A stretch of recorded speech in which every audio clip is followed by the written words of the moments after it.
Hi everyone, welcome back to my channel. Today we're going to make a Valentine's set and we're going to do like this cartoony / comic book kind of nails. I never know which one it is, guys. Is it comic book? Is it cartoony? I don't know. I always prefer to say both just in case I get it completely wrong. I'm showing you guys the background colours and all sorts that we're going to use today. Of course, all are from Madam Glam.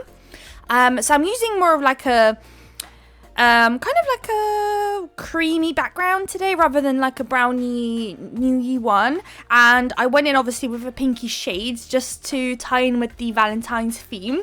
But I feel like today's design is a really nice one where you can really switch it up depending on what you're kind of going for. So I was strictly, aiming for like a Valentine's-y set, but we do have two nails. One has like a drip and one has a heart on it, and you could definitely switch it up for like a star or like a different pattern or different image there, just to tie it up with whatever theme you are going for. So I really like those sets because you can really customize it to yourself, because there are some that it's kind of hard to envision how to change it or switch it up to make it work with like another theme. But I feel like this one's pretty nice, especially as the other three nails are just like the comic booky look that I feel like there was a trend like a year or two ago for it, and every season I do try and bring it back because they are really fun and quite eye-catching as well, I think, and you can really switch it up for the theme that you're going for. So the thumb, the index and the pinky, they're all going to be the same, so I'll show you guys a few of those nails as I'm working on them, but I'm not showing all three. So we are going to start off with a black gel polish. Ideally, I would recommend a nail art gel. I was using regular gel polish, and as you can see, it is doable, but it does take a bit more work because they can be a bit more sheer, and especially later when I do the heart and the little drips, you can definitely see that they're not as pigmented on those areas. So you're basically outlining the outside part of the nail all around completely. This pattern that we're going to do today is a little bit more favorable for a square shape, but you can do it for almond and other shapes too. You would just have to switch up where you place the little accents that we're going to do later on, just to enhance the shape of the nail. But as you can see here, I'm doing the thumb now and I'm going all around. I'm trying to maintain the same thickness, but to be completely truthful with you, you don't always actually see it too much. So I was trying to be very particular about it, and I kept wiping away, so you only see me doing I make it seem like I did it all in one sweep, but I did not. I definitely wiped it a million times and reattempted it plenty of times, but because the black borders around, I don't know why, but it just kind of disappears and you don't even notice that some bits are thicker than others, to be honest. Obviously if it was drastically thicker then you could see, but any areas that are ever so slightly thicker than the other, really can't tell. So at this stage, I've got that cured, and we're going in with our very neon-y pinky shade, and we're going to do the accents now. So on the left-hand side, I'm going to try and make the line thick at the top and then thin at the bottom. So as I'm swiping my brush, I'm trying to slowly kind of like let go of it, so I'm not being so harsh on the nail with it, if that makes sense, to make the line thin at the bottom. On this one, I slightly flopped it, so I'm trying to fix it up there. Then I'm going to wipe my brush and I'm going in with, I think the next one will be some black. Yeah, some black.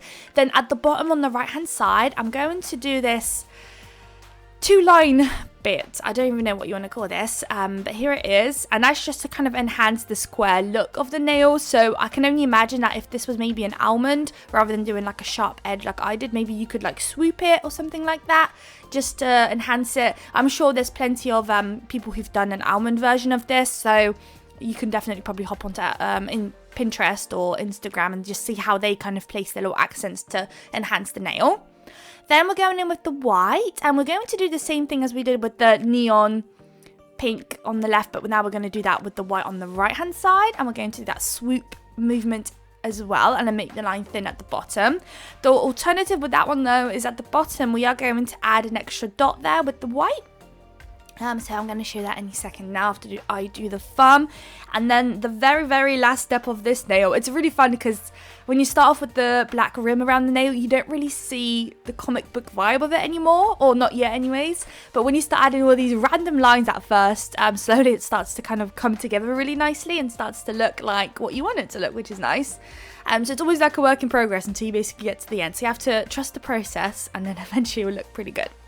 And then last but not least, you could maybe even skip this step, to be honest, but the image I was trying to help myself with had this black line on it, so I'm obviously going in with it as well. And that's that with those nails. They're basically completely done. If you didn't want those extra 2 like pattern nails that we're about to do now, you could probably just definitely continue that cartoony look on the other 2 and just have a full set of that on your nails if you wanted to. But I just wanted to bring in that Valentine's feel to it. So on the ring finger, we're going to do a droopy look on there. So I always do the same method with this. So I do 3 dots. One is always longer than the others, and it's usually the middle one. Then you do 2 dots a little bit higher. Do a line and then connect that line with the dots that I'm doing now. And then curl the gel polishes so you don't want any harsh edges. And then you got yourself basically like a droopy nail. It looks like there's gel polish or some pink stuff just dripping off the nail at the top there onto the nail. So that's going to be our base. I do wish I did it a bit lower. I feel like a lot of that nail was just left bare, to be honest. I wish I kind of made those droops a little bit lower down the nail, but it's fine. We will place some crystals on that part later. Then on the middle nail, I'm going to wipe that off because I actually placed some pink gel polish on there by accident. But in the center, I'm going to do a heart. Now with hearts, I find it really difficult because I do the dotted method and I never can find a big enough dotting tool basically to do the heart. So I start off with the dots anyways and I connect them and I make this very thin looking heart, and then I just gradually work on the edges to make it thicker and thicker until I am happy and as symmetrical as I can obviously make it. So right now this heart looks very tiny and I wanted it much larger, so I'll just keep thickening up the edges until I'm happy. So here we are.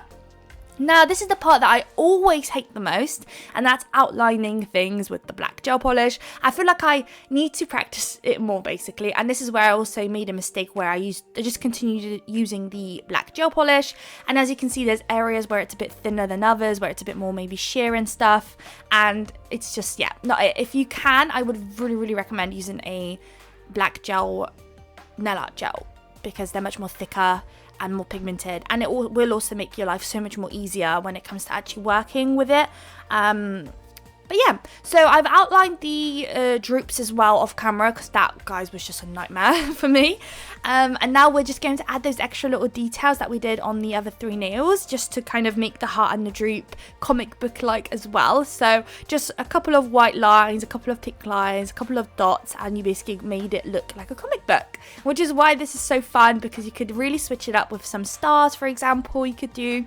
And to be honest, if you've got stamping plates, which I'm actually thinking about now, if you have a large enough of an image, like an outline of one, you could probably stamp that down and just add the extra lines that we're doing now onto it and make it look like a comic book. That could be kind of cool too, to be honest.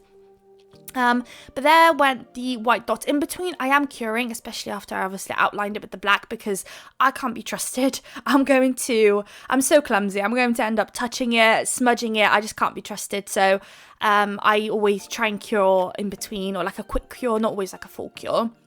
But at this stage, everything has been cured, guys. So we're almost at the end of the video. I'm going to matte top coat all of these beauties now.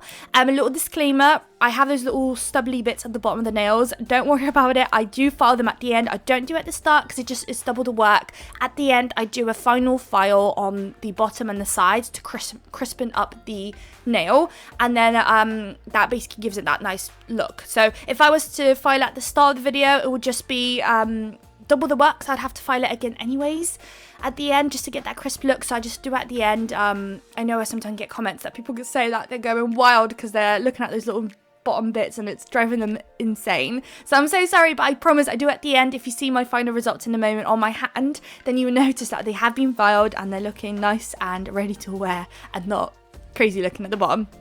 So here I decided to add crystals all around, little ABs preferably because the nails are small.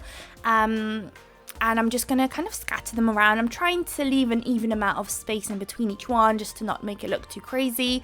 And I always say use small crystals, and you will notice when you place one that is too large, you instantly notice that it's too large. Like it will stand out like a sore thumb. So there's been plenty of times where I've done these kind of patterns and I've placed down one that's just way too big. And honestly, it just drives me insane when I see it. So you'll know when you place a crystal that's just too large. So I'm going to do that on that heart nail, and I'm going to do that exact idea on the droopy nail as well. We obviously have a slightly of a different angle to place the crystals, I guess, down, because on the heart it's all around the heart, but on the droopy nail it's only going to be like underneath the droops.